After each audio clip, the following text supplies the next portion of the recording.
শ্বহীদ হোৱা শ্বহীদৰ সংখ্যা কিমান তই জান? প্ৰত্যেকজন শ্বহীদে একো একোটা লাচিত বৰফুকন আছিল। দেশৰ কাৰণে জীৱন উচৰ্গা কৰিছিল। হাতত হেংদাং লোৱা নাছিল। দেশখনক লাচিত বৰফুকনৰ দৰে ভাল পাইছিল। আৰু তই কি কৰি আছ? স্বদেশী হৈ বিদেশীৰ লগত মিতিৰালি কৰি ধন ঘটিছ।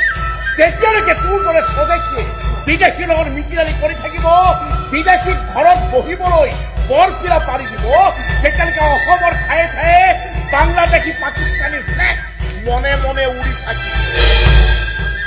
আরে তইতো নামতে ঠিকাদার, কামত তই হারে হিমতুয়ে বিদেশী লেজেন।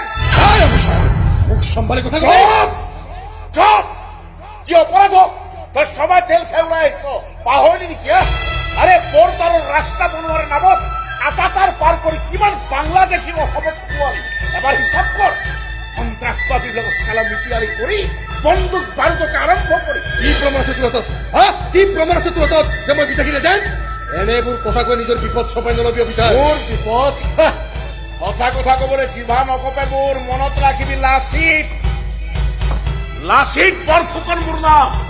মোৰ ধমনীত মোৰ শিৰাও পহিৰাই দেশপ্ৰেমৰ তেজ বৈ আছে। গতিকে সাৱধান সাৱধান! অসমীয়া কিমান দুৰ্বল বুলি নাভাবিবি। নিচুকনি গীত গাই শুৱাই থোৱা অসমীয়া আজি সাৰ পাইছে। নাগৰিকত্ব সংশোধনী বিধেয়কে অসমীয়াৰ গাত জোকাৰি গৈছে। কচু কটা দিব, কচু কটা দিব। কেৱল বিদেশীকে নহয়, বিদেশীক বৰপিৰা পাৰি দিয়া তোৰ দৰে স্বদেশীকো অসমীয়াই খুচি খুচি মাৰিব। আৰু তোৰ ভাই ৰাণা, সি নাবাচে। সেইটো কেছ মই লৈছো। ইনভেষ্টিগেশ্যন মই কৰিম। এজনী নাবালিকাক ধৰ্ষণ কৰি হত্যা কৰিছে। কিবা এটা প্ৰমাণ হাতত লাগে।